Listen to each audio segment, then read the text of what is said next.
বিসমিল্লাহির রহমানির রহিম। আলহামদুলিল্লাহি রাব্বিল আলামিন ওয়াস সালাতু ওয়াস সালামু আলা সাইয়্যিদিল মুরসালিন নবিয়িনা মুহাম্মদ ওয়া আলা আলিহি ওয়া সাহবিহি আজমাইন। يقول المؤلف رحمه الله تعالى عن عائشة رضي الله تعالى عنها أن رسول الله صلى الله عليه وسلم قال إذا نعس أحدكم وهو يصلي فليرقد حتى يذهب عنه النوم فإن أحدكم إذا صلى وهو ناعس لا يدري لعله يستغفر فيسب نفسه। আয়েশা রাদিয়াল্লাহু তাআলা আনহা থেকে বর্ণিত যে রাসূলুল্লাহ সাল্লাল্লাহু আলাইহি সাল্লাম বলেছেন, আয়েশা রাদিয়াল্লাহু তাআলা আনহা থেকে বর্ণিত, মনে আছে তো না? আয়েশা রাদিয়াল্লাহু তাআলা আনহা থেকে বর্ণিত কিসের অর্থ? রওয়িয়া বা মারউইয়ুন, দুটো বলা যায়। রওয়িয়া ফিল মাজহুল মাজি অথবা ইসম মাফউল মারউইয়ুন আন আয়েশাতা অথবা রওয়িয়া আন আয়েশাতা, অর্থ একই। ফিল মাজহুলে যেটা অর্থ হয় ওইটা হয় ইসম মাফউলের অর্থ। যেমন কতেলা হত্যা করা হয়েছে, মাকতুলুন হত্যাকৃত, একই অর্থ।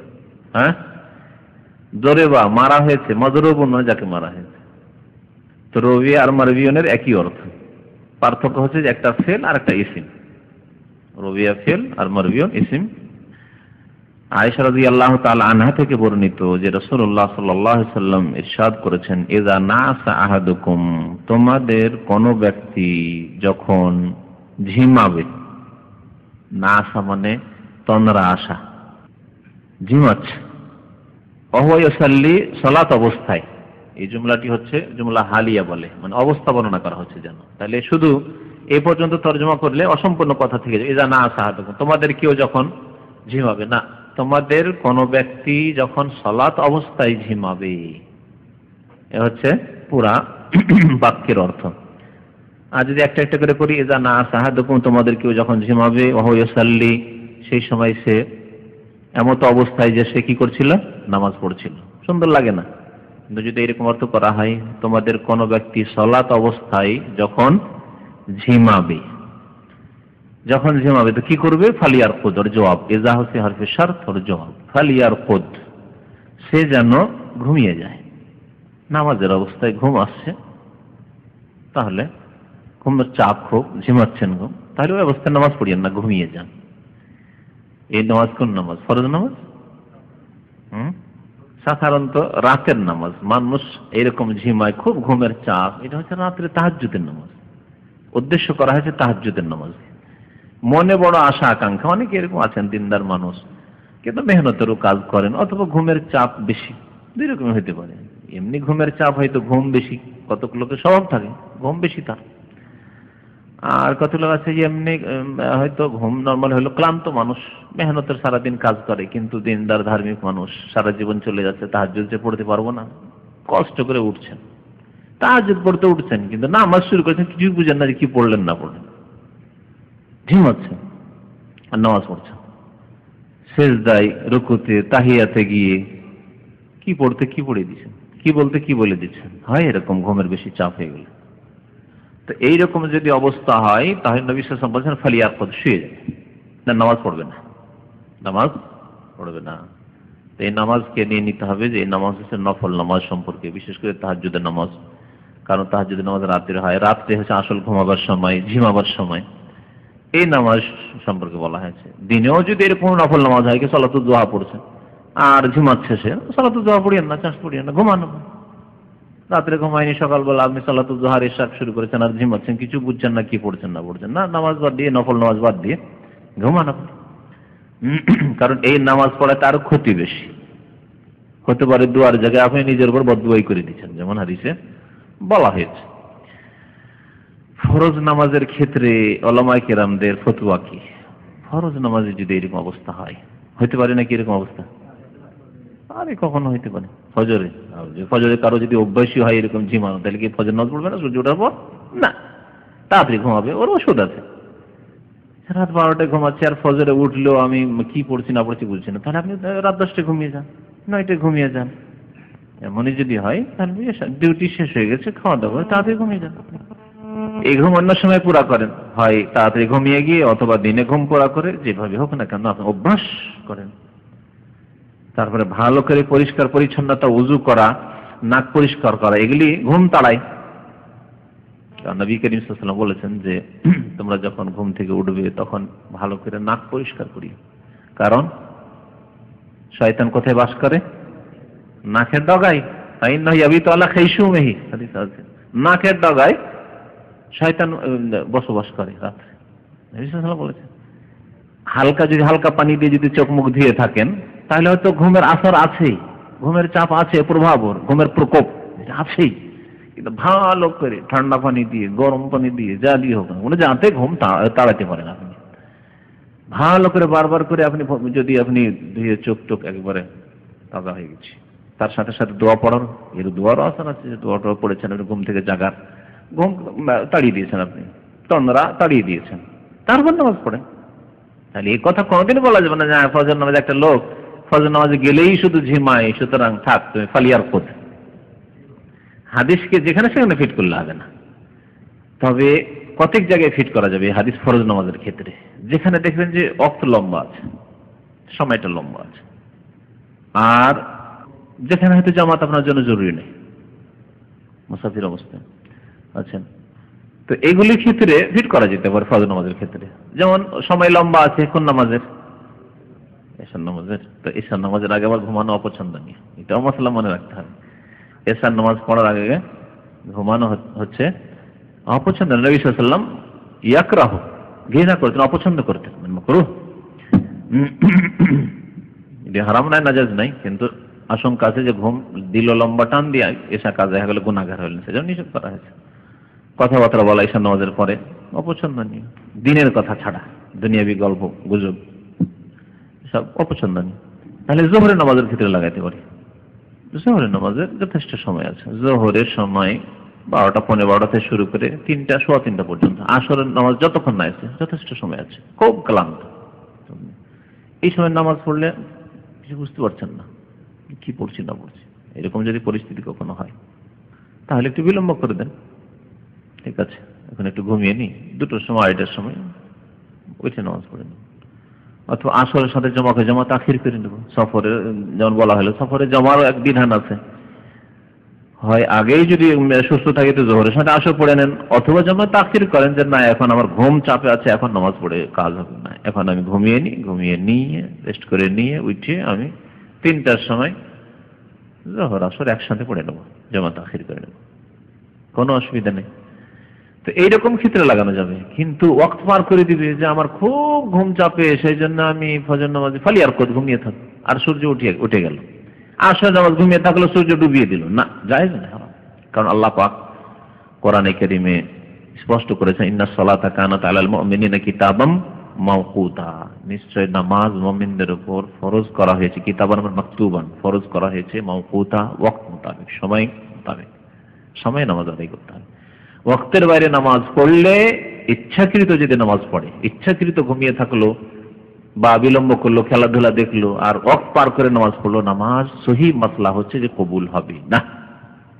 ইমাম ইবনে তাইমিয়া রাহমাতুল্লাহ এই মাসলার উপর অত্যন্ত জোর দিয়েছেন এবং তিনি হকের উপর দিয়েছেন এই ক্ষেত্রে, যে যেহেতু ওয়াক্তে ফরজ করা আছে, ওয়াক্ত পার করে দিয়ে নামাজ যদি স্বেচ্ছায় কেউ পড়ে তাহলে সেই নামাজ কবুল হবে না। স্বেচ্ছায় আর অনিচ্ছায়, বুঝতে পারছেন তো? তাহলে অনিচ্ছা একটা লোক ইচ্ছা ছিল আমি ফজরে উঠবো, কিন্তু অ্যালার্ম কখন বেজেছে জানি না, কেউ জাগিয়েছে জানি না, উঠতে পারিনি, সূর্য উঠে গেছে, মাফ, যখন উঠেছেন তখন উজু করে নামাজ পড়েন। কিন্তু স্বেচ্ছায় মানে আপনি অভ্যাস করে নিয়েছেন এটা, বা নিয়ত করে এসেছেন আজকে খুব ক্লান্ত আছে, আজকে উঠবো না, সকাল 7টায় উঠে নামাজ পড়বো, এটা হলো স্বেচ্ছা, নামাজ হবে না।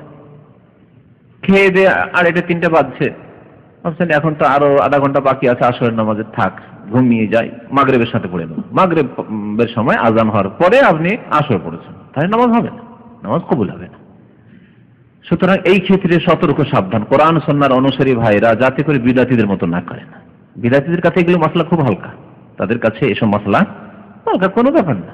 কাজা নামাজ পড়ছে, জোহরের কাজা এশার সময় পড়ছে, বিদাতী মযহবপন্থী অফিসার, তারপরে এরকম এমনকি এক শ্রেণীর যারা হয়তো ধর্মের কাজ আছে, অসুবিধা নেই, ট্রেনে সফর করছে 30 ঘন্টার সফর, 3 দিন সফর করে 2 দিন সফর করে কলকাতা থেকে বোম্বে সফর করেছে, হ্যাঁ 3 দিনের নামাজ একসাথে কাজা করছে, জায়েজ না, নামাজই হবে না এরকম। আপনাকে ওই রাস্তায় নামাজ পড়তে হবে, যেখানে আছে সেখানে নামাজ পড়তে হবে, আপনাকে ট্রেনে নামাজ পড়তে হবে, স্টেশনে নামাজ পড়তে হবে, বাসে নামাজ পড়তে হবে। নামাজ কাজা করা এটি কোরআন সুন্নাহর অনুসারীদের কাজ নয়। সুতরাং আমরা যেন ওই বিদাতীদের মতো কাজ না করি। দেখবেন নামাজ কবুল হবে। যাই হোক, তাহলে ঘুম আসছে, ঝিমাচ্ছেন, তন্দ্রা আসছে, ঘুমের খুব চাপ, তখন ফালিয়ার কদ শুয়ে যাবে। আসল এই হাদিসটি হচ্ছে তাহাজ্জুদের নামাজের ক্ষেত্রে, কিয়ামুল লাইলের ক্ষেত্রে।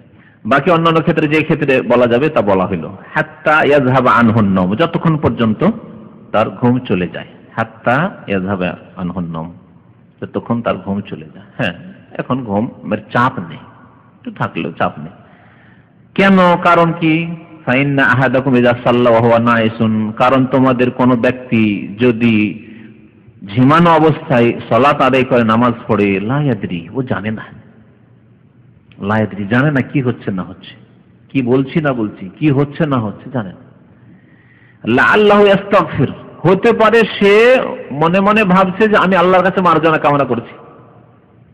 আত্তাহিয়াত পড়া হয়েছে, আল্লাহুম্মা সাল্লি আলা মুহাম্মদ আল্লাহুম্মা বারিক আলা মুহাম্মদ ইন্নাকা হামিদুম মাজিদ হয়েছে, মনে করছেন আল্লাহুম্মা ইন্নী যালামতু নাফসি যুলমান কাসীরা পড়ছি, কিন্তু আল্লাহুম্মা ইন্নী যালামতু নাফসি পড়ছে, আল্লাহুম্মা ইন্নাকা যালামতা। হ্যাঁ, ইন্নী যালামতু না পড়ে ঘুমের চাপে আছে ইন্নাকা যালামতা হয়ে যেতে পারে কিনা? হইতে পারে। আল্লাহ তুমি তো জুলুম করেছো, কুফরি। জালামতর জায়গায় জালামতা করলি তো গেল কুফরি। হ্যাঁ, ওয়ালা ইয়াগফিরু যুনুবা ইল্লা আনা, আল্লাহ আমার ছাড়া কেউ গুনাহ মাফ করতে পারে না, কুফরি। জীবন অবস্থায় এরকম হইতে পারে না। আন্তার জেগে আনা হয়তো, আর শয়তান করাই। কিন্তু আমি দেখেছি ঘুমের চাপের সময় আমার জিন্দেগিতে মনে পড়েছে, এমন কখনো কখনো হয়েছে যে ঘুমের চাপে নামাজ পড়ছি, আর ওই সময় মনে হচ্ছে যে অন্য অন্য কথা বলছি, পরে যখন খেয়াল বাংলায় কথা বলছি অথবা যাই হোক কথা বলছি, পরে যখন একটু চেতন হয়েছে, কি বলছিলাম যেন, আরে আমি তো নামাজে আছি, কি বলছিলাম। বাস্তবে এটা আমার অভিজ্ঞতার কথা বলছি। তো ঘুমের অবস্থায়, তন্দ্রার অবস্থায় যখন ঘুমের চাপ আছে, সেই সময় নামাজ পড়তে গিয়ে হয়তো দুনিয়ার কোনো কথা বলছেন, অথবা কোনো বদদুয়ারি কথা বলছেন, উল্টো পাল্টা কথা বলছেন, কুফরি কথা বলছেন, মেলা কথা বেরোতে পারে, স্বপ্ন দেখা হইতে পারে। মিনিটও লাগবে না, কয়েক সেকেন্ডের মধ্যে মানুষ স্বপ্ন দেখে নিতে পারে। কি স্বপ্ন এমন আজব, চোখটা বন্ধ হয়েছে, হঠাৎ একটা স্বপ্ন দেখছি, এরকম হয়েছে। এত দ্রুত মানুষ স্বপ্ন দেখে নিতে পারে। হ্যাঁ হ্যাঁ হ্যাঁ, 2.5 সেকেন্ড দেখেন, একটা অভিজ্ঞতা এটা। হ্যাঁ ঠিক, মনে হচ্ছে আর এক স্বপ্ন দেখেছি, কিন্তু 2.5 সেকেন্ড হয়ে গেছে। স্বপ্নের জগৎ কেমন তাহলে? তাহলে স্বপ্নের অবস্থা যদি এরকম হয়, তাহলে এখান থেকে ধরে নিতে হবে তাহলে মরার পরে বরজাখী অবস্থা কেমন হতে পারে। কেমন করে বলছেন যে বরজাখী হায়াত মানে নবী বেঁচে আছেন? আরে ভাই, ওই জীবনই আলাদা, একটা জীবনই আলাদা। ওয়ালাকিন লা তাশউরুন, তুমি বুঝো না। আল্লাহ ইস্তাগফির, হতে পারে, আল্লাহ মানে হতে পারে, সম্ভবত ও ওর ইচ্ছায় কি করেছে, ইস্তাগফির, আল্লাহর কাছে মার্জনা কামনা করেছে। কিন্তু মার্জনা কামনা নয়, কি করছে, ফায়াসুব্বু নাফসাহু, সে নিজেকে গালি দিচ্ছে, নিজেকে অভিশাপ দিচ্ছে।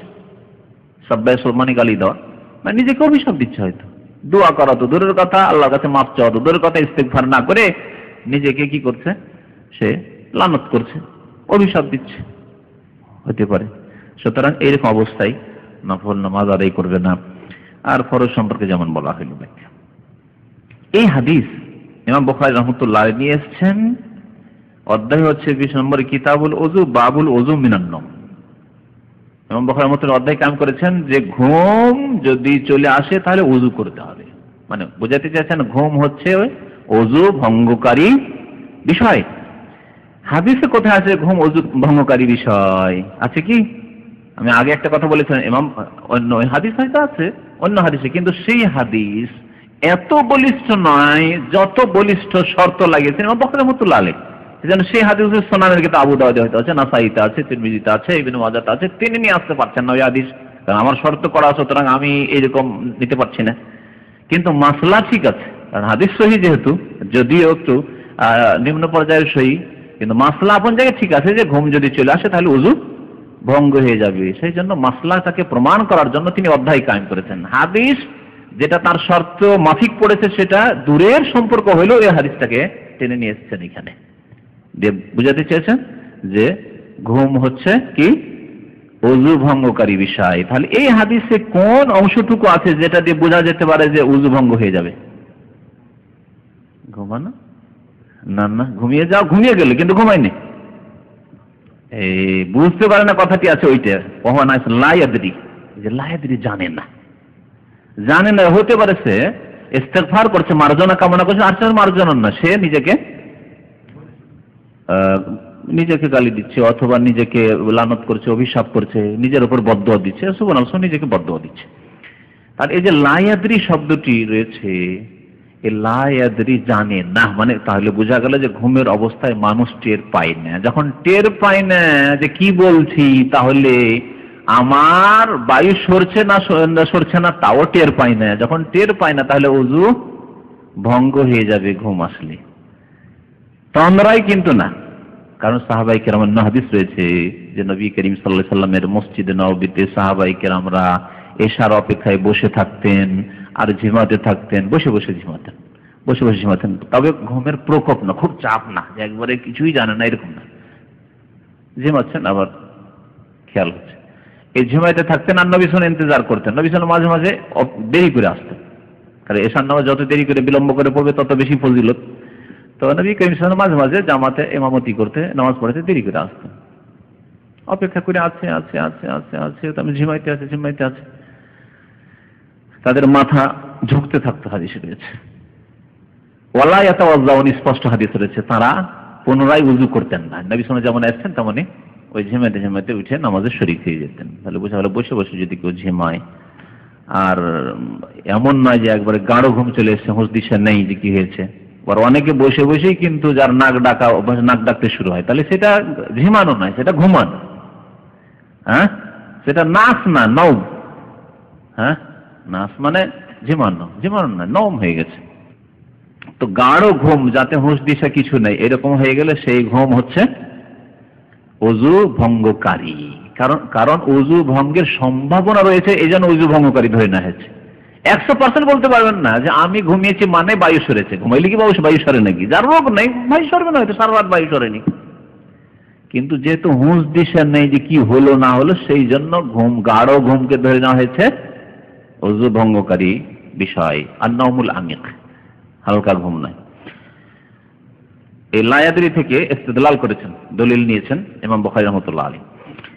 আন আয়েশা রাদিয়াল্লাহু তাআলা আনহা আন্নাহা কানাত তাগসিলুল মানিয়া মিন সাওবিন নবী সাল্লাল্লাহু আলাইহি ওয়াসাল্লাম মা আরাহু ফীহি বুকআতান আও বুকআন। এই হাদিস ইমাম বুখারী রাহমাতুল্লাহ আলাইহি নিয়ে এসেছেন এই অধ্যায়ে, যে বাবুন ইযা গাসালাল জানাবাতা আও গায়রাহা। এই অধ্যায় হয়েছে যে কোনো ব্যক্তি যদি গোসল ফরজ হয়েছে, মানে বীর্যপাত হয়েছে, সেই বীর্য কাপড়ে লেগেছে, ধুইল, অথবা হাইজ মাসিক ঋতুর রক্ত ধুইল, ধৌত করলো, ফালাম ইয়াযহা আসারুহু, কিন্তু তারপরে দাগ থেকে গেল, দাগ গেল না। দাগ থেকে গেলে কোনো ক্ষতি আছে কি? ইমাম বুখারী রাহমাতুল্লাহ আলাইহি অনেক সময় অধ্যায় কায়েম করেছেন জিজ্ঞাসামূলক, যে এইরকম যদি হয় তাহলে হবে কি, আর উত্তরটি তিনি হাদিসে রেখে দিয়েছেন। হ্যাঁ, তো এইরকমই রয়েছে এই হাদিসে।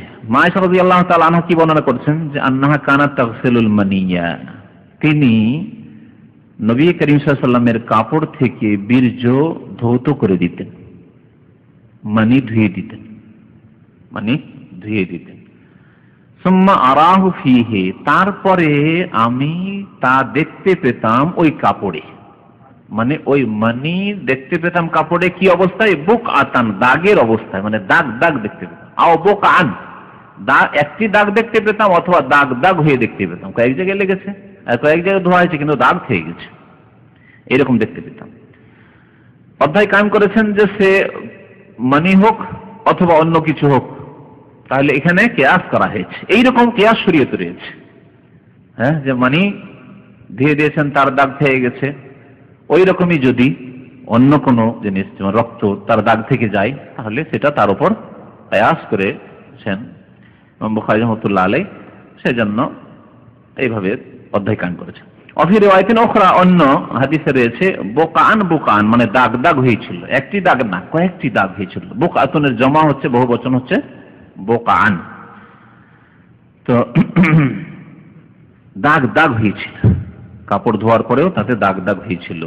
তাহলে বোঝা গেল যে কোনো কাপড়ে কোনো নাপাকি যদি থাকে, হ্যাঁ, বা নাপাক না হোক নোংরা বস্তু, ঘৃণিত বস্তু থাকে, কারণ মানির বিষয়টি আবার ইখতিলাফি বিষয়, পাক না নাপাক।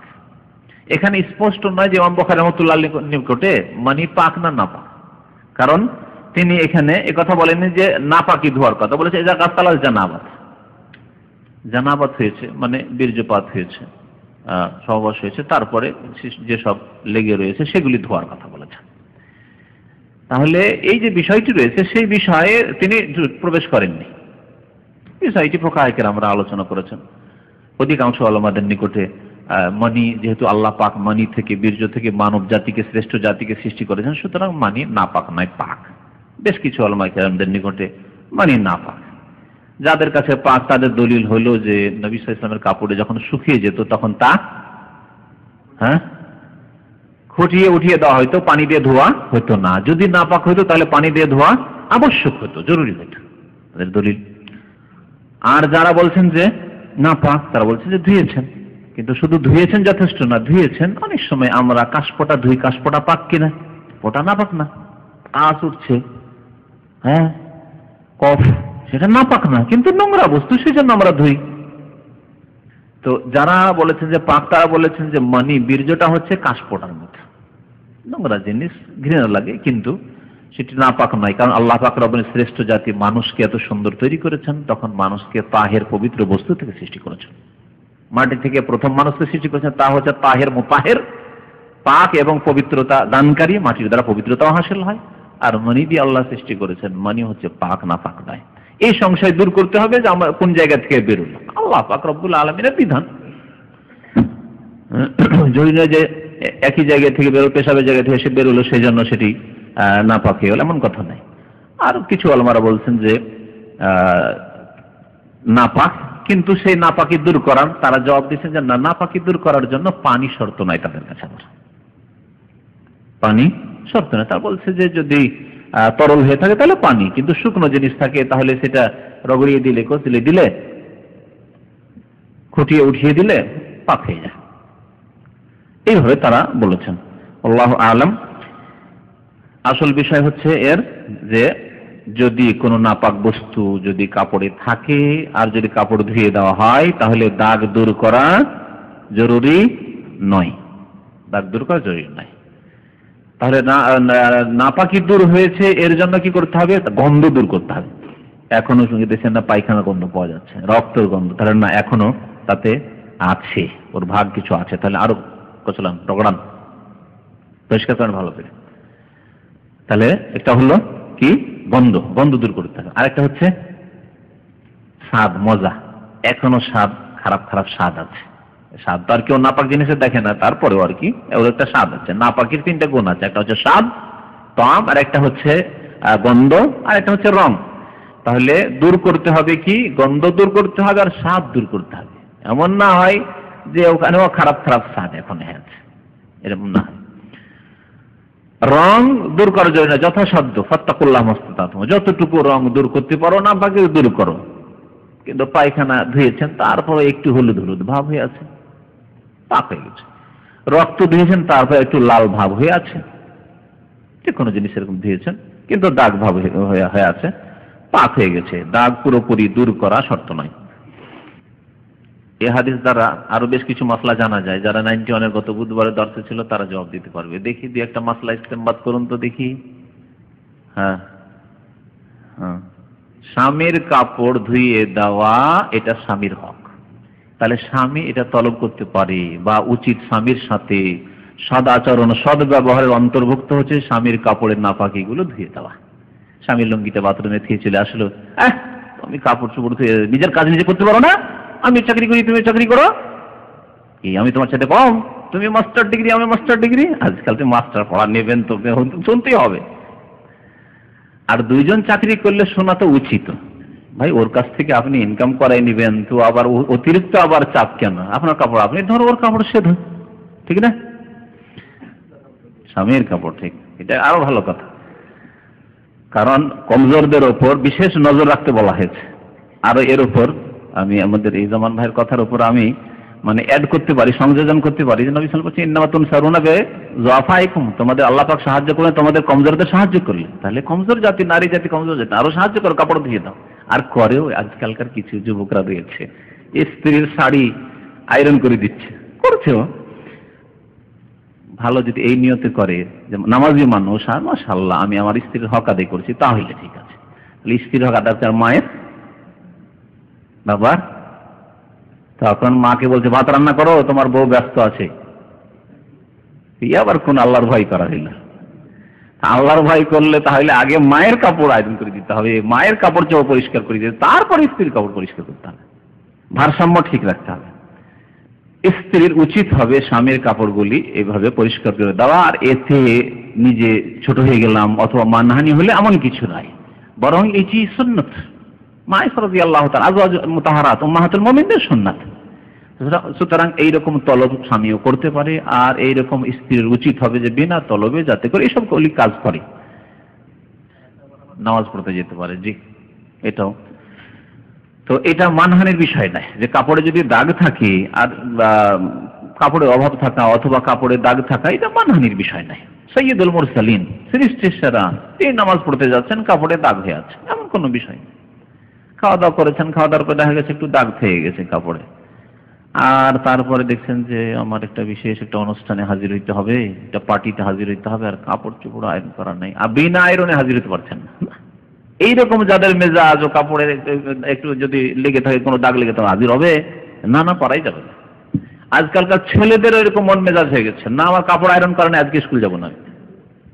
বাস্তব সত্য কথা, আশ্চর্য লাগে। অথচ বেশি দিন আগে না, আমাদের আর বয়স কত হলো, আমরা প্রথম, আমি মিশকাত পর্যন্ত পড়াশোনা করেছি, কোনো আয়রন জানতাম না। কি করতাম, কাপড়কে সুন্দর করে এই করে বালিশের তলে রেখে দিলাম, আর তারপরে শুয়ে গেলাম, সকালে উঠুন ঠিক হয়ে গেছে। আমাদের দেশে দাগ হয়ে যাওয়াটা আয়রন, বুকের উপর দুটো দাগ হয়ে গেছে এইরকম, একবারে আয়রন খালাস। এই যে হ্যাঁ, সুতিও ছিল না, সুতি ছাড়াও টেটন গুলো ছিল, এই যে যেটা পাওয়া যায়, কি বলছে পলিস্টার ছাড়াও, আমি ওই কিন্তু 65-35 যেটা পাওয়া যায় না, কি বলছে ওটাকে, বাংলাদেশে পাওয়া যায় না, পায়জামার কাপড়, সেটা জামা ব্যবহার করতাম, এই ধরনের কাপড়গুলো, এর চাইতে একটু মোটা, তো ওই করতাম আমরা। তারপরে যুগ আসলো ওই কয়লা জ্বালিয়ে টালিয়ে ঘষাঘষি এগুলো ধীরে ধীরে। তো যাই হোক, তো এইরকম হতে হবে না, ছেলেদের মন মেজাজ তৈরি করতে হবে যে না, আমরা একটু পিছিয়ে দেখি যে আমরা কি অবস্থায় ছিলাম। সুতরাং এমন নয় যে একবারে আমার কাপড় চোপড়ে আয়রন নাই, সেজন্য সব কলকারখানা সব বন্ধ হয়ে যাবে, পড়াশোনা সব বন্ধ হয়ে যাবে, সব দুনিয়া অচল হয়ে যাবে। না, প্রয়োজনে আমার এইরকম অবস্থা আছে, আমাকে যেতে হবে, আমার কাজ করতে হবে। পড়াবো কিতাবুল হাইজ, এই অধ্যায় হচ্ছে হাইজ সম্পর্কে। হাইজের শাব্দিক অর্থ হচ্ছে প্রবাহিত হওয়া, আসসাইলান, প্রবাহিত হওয়া। হাইজকে হাইজ এই জন্যই বলে আরবি ভাষায় যে তা বিশেষ স্থান থেকে প্রবাহিত হয়ে আসে। জি, কোন জায়গা থেকে বলতে পারেন কি? হাইজ কোথা থেকে আসে? হ্যাঁ, রেহেম থেকে। রেহেমকে বাংলায় কি বলে? সবাই রেহেম বলেন। জরায়ু থেকে। জরায়ুর একেবারে নিম্ন ভাগ থেকে, মিন কারে রাহিমিল মারআতে, তার সঙ্গে বলা হয়েছে দামুল হাইজে দামুন ইয়াখরুজু মিন কারে রাহিমিল মারআতে। নারী জাতির যে জরায়ু রয়েছে, জরায়ুর একেবারে নিম্ন স্থান থেকে, ভিতর থেকে বেরিয়ে আসে। কোনো সাইডে আঘাত হয়েছে এই জন্য নাই, বিশেষ সময়ে আসে, কোনো ব্যাধির জন্য নাই। কোনো ব্যাধির জন্য যদি আসে, কোনো আঘাত পেয়েছে, শয়তানের আঘাত পেয়েছে, তাহলে সেটা হচ্ছে ইস্তিহাবা, রোগের কারণে। সময় টাইম টেবিল নাই, মাসে 7 দিন হয়, 6 দিন হয়, এখন 15 দিন 20 দিন মাস রক্ত লাগাই আছে, তাহলে এই রক্ত হাইজের রক্ত নয়, ইস্তিহাজা রোগের কারণে আঘাত পেয়েছে ভিতরে, সেই জন্য। সুতরাং নামাজ পড়তে হবে তখন পবিত্রতা অর্জন করে, ইস্তিহাজা। তাহলে মহিলাদের রক্ত হচ্ছে 3 প্রকার। এটা হচ্ছে দামুল হাইজ, হাইজের রক্ত, মাসিক ঋতু, প্রতি মাসে নিয়ম মাফিক যেটা আসে, প্রথম জীবনে যেটা এসছে যে নিয়মে, ওটাই ধরতে হবে। প্রথম যখন জীবনের হাইজ শুরু হয়েছে তখন 7 দিন 6 দিন হয়েছে, ওই 6 দিন 7 দিন বা 3 দিন হয়েছে, আর ওই রকমই চলেছে, তাহলে ওটাই ধরতে হবে। তারপরে 2 বছর 4 বছর যাওয়ার পরে কোনো এক সময় দেখা গেল 15 দিন 20 দিন হয়ে যাচ্ছে, না, তাহলে পুরোটা হাইজ নয়, 6 দিন 7 দিন বাদ দিয়ে বাকিটা ধরে নিতে হবে। যখন দেখা যাচ্ছে যে না, এই হাইজের রক্তের মতো লাগছে না, মানে এত পচা নয়, কালো নয়, দুর্গন্ধযুক্ত নয়, এবং তাজা তাজা রক্ত আসছে, তাহলে ইস্তিহাজা। 2 নম্বর রক্ত হচ্ছে ইস্তিহাজা রক্ত, রোগের কারণে যা আসে। 3 নম্বর রক্ত হচ্ছে নেফাস, নেফাস যেটা বাচ্চা প্রসব হওয়ার পরে, বাচ্চা ভূমিষ্ঠ হওয়ার পরে যে রক্ত আসে নির্ধারিত বেশ কিছু দিন, কমের পক্ষে ধরেন 18-20 দিন, তারও কম হইতে পারে। অধিকাংশ মহিলাদের 20 দিন, 22 দিন হয়, 25 দিন হয়, আর কারো কারো 40 পর্যন্ত পৌঁছে যায়। তার বেশি যদি চলে যায় 40, তা সর্ব ঊর্ধ্বে চলে গেল, তাহলে তখন 40 দিন হলেই গোসল করে নামাজ পড়বে। তারপরের গুলি রোগের কারণে, ওটাও ইস্তেহাজা। তাহলে ইস্তেহাজা এখানেও আছে, আর হাইজের ক্ষেত্রেও ইস্তেহাজা আছে। তো এই বিষয়গুলি জেনে রাখা জরুরি, কারণ আজকাল যদি আমাদের এগুলি মশলা জানা না থাকে, তো আমাদের স্ত্রী কি করে জানবে? আপনাদের স্ত্রী কি করে জানবে? আপনাকে জিজ্ঞাসা করলে মহিলাদের কয় রকম রক্ত হয় তাই জানেন না, তাহলে আপনার স্ত্রী তো আপনাকে মশলা জিজ্ঞাসা করবে, এটা আলেমকে কি করে জিজ্ঞাসা করবে? লজ্জা পাবে সে। বাপ মাকে তো জিজ্ঞাসাই করা যাবে না, বড় মুশকিল হবে। এই মাসলার মুফতি হইতে হবে স্বামীকে। হাইজ সম্পর্কে মা আয়েশা রাদিয়াল্লাহু তাআলা, অধিকাংশ হাদিসগুলি আয়েশা রাদিয়াল্লাহু তাআলা ঘরের, যেহেতু মানি, হাইজ, এইসব মাসলা মাসাইল নবী সাল্লাল্লাহু আলাইহি ওয়াসাল্লাম থেকে কে জানবেন? তার বিবিগণ জানবেন।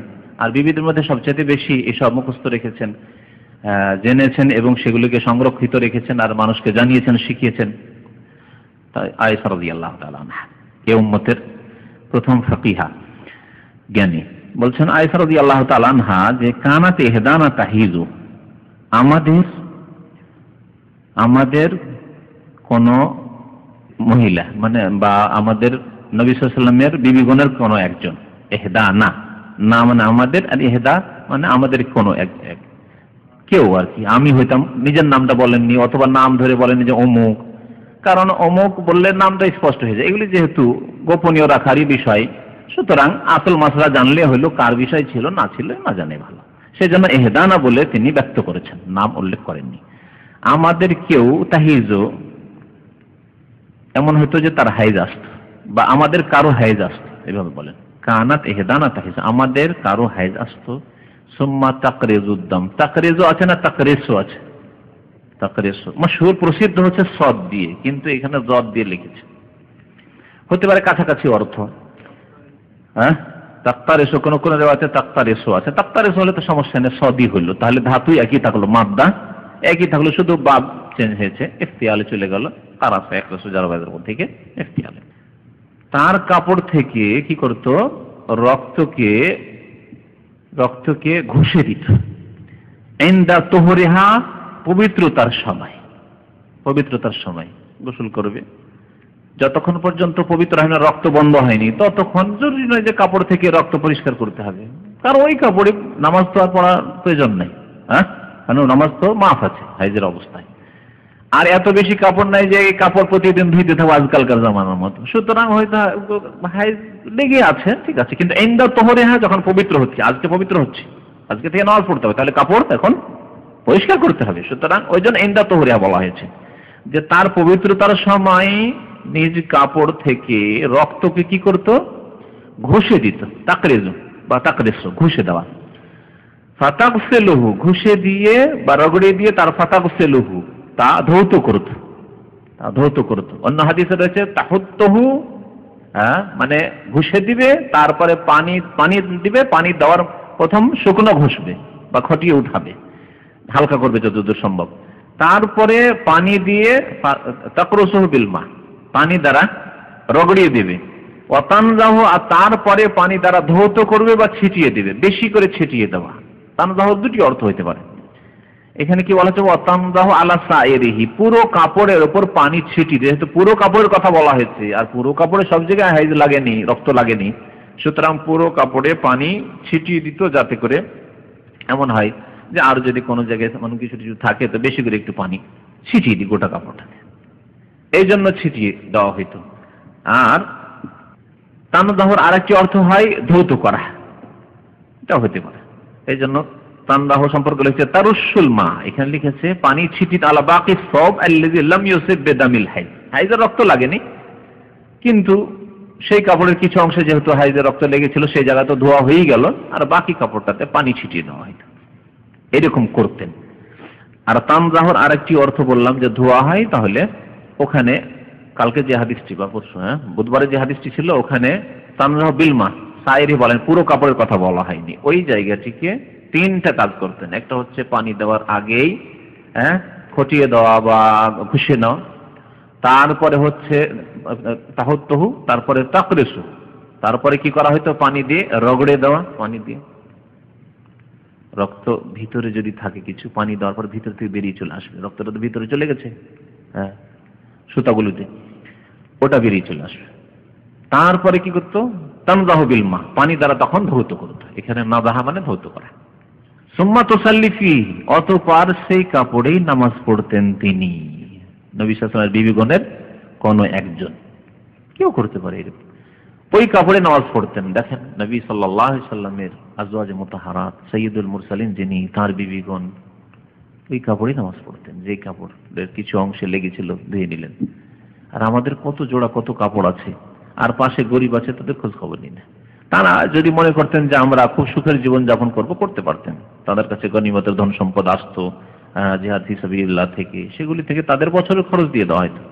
উম্মাহাতুল মুমিনদেরকে খাইবারের যুদ্ধের পরে কোনো অর্থ নয়, এক বছরের যথেষ্ট পরিমাণ, পর্যাপ্ত পরিমাণে তাদের ব্যয় বহন পুরোপুরি দেওয়া হইতো, খরচ যা লাগে তা দেওয়া হইতো, কোনো অভাব করা হইতো না। কিন্তু তারা তাড়াতাড়ি করে দান করে শেষ করে দিত, রাখান না, দান করে দিত, তারপরে অভাবের জীবনযাপন করত। একটা হচ্ছে অভাবী হওয়া, ও চাই যে খুব সুখী হব কিন্তু অভাবী, যেমন আজকালকার জামানার অভাবীরা। আর নবী সাল্লাল্লাহু আলাইহি ওয়াসাল্লামের জামানায় বিশেষ করে আজওয়াজে মুতাহহারাত আলে বাইত, নবী সাল্লাল্লাহু আলাইহি ওয়াসাল্লামের বংশের লোকেরা, পরিবারের লোকেরা, তারা অভাবীকে ইখতিয়ার করে নিয়েছেন, বেছে নিয়েছিলেন, যাতে করে আল্লাহ পাক রব্বুল আলামিনের যখন পাবো নিয়ামতের কদর বাড়ে বেশি। কারণ ছিল না, তারপর যদি পান তো এই নিয়ামতের একটা মূল্য আছে। আমরা যারা কষ্ট করে পড়াশোনা করেছি, নিয়ামতের মূল্য আছে আমাদের কাছে। একটা ভাতের দানা পড়লে বড় কষ্ট লাগে, বড় কষ্ট লাগে আমাদের। কিন্তু যাদের কষ্ট করার অভ্যাস নাই, খুব আরামে পড়েছে, দিনে 5 বার 7 বার খেয়ে পড়েছে। আমরা বাসি পেটের দিন 11টা 12টা পর্যন্ত মাদ্রাসাতে পড়াশোনা করে এসেছি। তাহলে আমাদের এই নিয়ামতের মূল্য আছে আমাদের কাছে। কিন্তু যাদের একবার নাস্তা করিয়ে দিলাম, আবার নাস্তা বেঁধে দিলাম, আবার আস্তে আস্তে তাড়াতাড়ি খেতে দাও, বিকেল হয়নি আবার ঘুম থেকে একটু টান দিয়ে উঠেছে, তারপর বিকেল আবার মাগরিবে হইতে হইতে আছে, আবার নাস্তা দাও, আবার খেতে দাও, 5 বার 6 বার যারা খায় তারা কি করে নিয়ামতের কদর করবে, কি করে নিয়ামতের কদর করবে? আজকালকার জামানাটা ঠিক ওই রকম। তো নবী করিম সাল্লাল্লাহু আলাইহি ওয়াসাল্লামের আজওয়াজ মুতাহহারাত বিবিগণ, তার পরিবারের সদস্যরা, তারা অভাবকে ইখতিয়ার নিজেই চয়েস করে নিয়েছিলেন যে আমরা অভাবে থাকবো, তাহলে সবর করব কষ্টের সময়, তাহলে নিয়ামতের মূল্য আমাদের কাছে বাড়বে এবং আল্লাহ শুকরিয়া আদায়, যখন নিয়ামত পাবো আল্লাহ বেশি বেশি শুকরিয়া আদায় করতে হবে। কষ্টের পরে যদি আপনি নিয়ামত পান, তার বেশি বেশি শুকরিয়া আদায় করবেন। আর রাত দিন অঢেল ধন সম্পদে বসে আছেন, হ্যাঁ রোজার ইফতারি, সুবহানাল্লাহ, রোজার ইফতারির সময় কেমন শরীরটা খেয়ে দিয়ে কত আরাম, আলহামদুলিল্লাহ আলহামদুলিল্লাহ বলছেন। যদি দিনদার হয় তাহলে, আর যারা বেদিন তারা তো আল্লাহর মুস্তান, সময় বেশি হয়ে যাবে। 2টো হাদিস আছে, থাক। সাল্লাল্লাহু আলাইহি ওয়া সাল্লাম মুহাম্মদ ওয়া আলা আলিহি ওয়া সাহবিহি।